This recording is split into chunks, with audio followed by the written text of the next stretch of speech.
There's a famous old story that I'm sure you all have heard between the tortoise and the hare. Now, the tortoise is this turtle that's super duper slow and can't really move very fast, and the hare is super quick, can really move, can really make quick movements and run at a fast pace. Well, one day they decided to set out for a race, and the hare, of course, thought that he was absolutely going to win because he's so much faster, so much quicker, and could just get to the finish line at a much quicker rate. And so the hare kind of didn't take it very seriously. And what happened was he would take breaks and he would kind of rest and then keep going. And he just kind of lethargically and slowly tried to get to the finish line. Well, the tortoise never gave up. The tortoise kept moving forward. The tortoise never stopped. Even though the tortoise was going slow, it kept moving. It kept pushing towards the finish line, and it never stopped. Well, of course, in the story, the tortoise ends up beating the hare in what seems like a crazy, miraculous win. But the only reason the tortoise won is because it never gave up. It never stopped moving forward. It never took breaks, and it always looked towards the mission. It's very easy to see where we're going with this in our family devotional this week as we're talking about a concept called never stop praying. And what we're going to see is consistency is key in our walk with God. Consistency is a powerful force that we can tap into in our walk with God to help us move towards the mark and continue to grow towards the place that God has for us. I heard a friend of mine recently say that persistency will get you to a place, and consistency will keep you in a place. Well, let's read our scripture together to see what it is that we can do to tap into this thing called consistency. 1 Thessalonians 5:16 through 18. Always be joyful.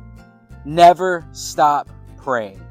Be thankful in all circumstances, for this is God's will for you who belong to Christ Jesus.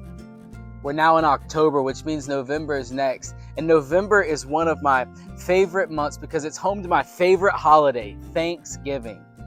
Now, what this scripture is challenging us to do is to not treat Thanksgiving like it's just a one-time thing that we reflect back on, but really to have an attitude of thanksgiving. And as I'm reflecting on this scripture and the connections that it has to consistency, here's what I learned that is true in my life.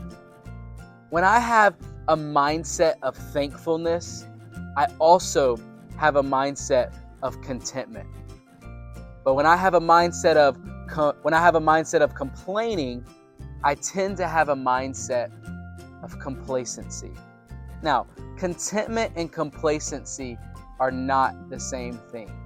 See, contentment, I am satisfied with where I'm at.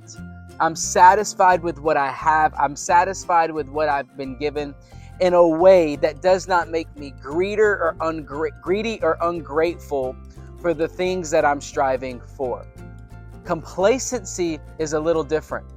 Complacency is being okay with where I'm at, not really having a drive to move forward, not really caring to move forward, whether it's because we don't think we can actually get there or because it takes too much work to get there.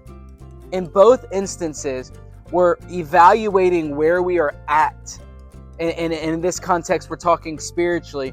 In both instances, we're evaluating where we are at spiritually, but with contentment, we're satisfied with where we're at, but not satisfied in a way of wanting to stay there, satisfied in a way where condemnation is not present, and satisfied in a way where a lack of confidence is present, but we're satisfied in a way where we're ready to move forward. We see what God has given us, and we are ready to move forward.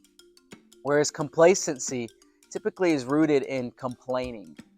We don't feel like we're enough. We don't feel like we've been given enough. We feel like everything's wrong. And by evaluating our life in this way, what happens is we begin to struggle in confidence. We begin to think that it takes too much work to get to the place that we're going spiritually. And so what happens is we just don't even try. We just don't even try to move forward. We become okay with good enough. See, this complacency rooted in complaining leads to a lack of consistency. But when we are content because we have thanksgiving in our heart, we are thankful for where God has brought us, and we use where God has brought us as motivation and vision to go to even deeper places. There's a difference between contentment and complacency. And when we have a heart of thanksgiving, we are able to be content with the vision to move forward. And even if we're not seeing anything happen, we are still able to remain consistent. So let's move to some evaluation questions now. Are you struggling to be consistent in your walk with God? Why are you struggling to be consistent in your walk with God? Do you have an attitude of thanksgiving or an attitude of complacency and complaining? Evaluate these things, and let's move now to our family discussion questions.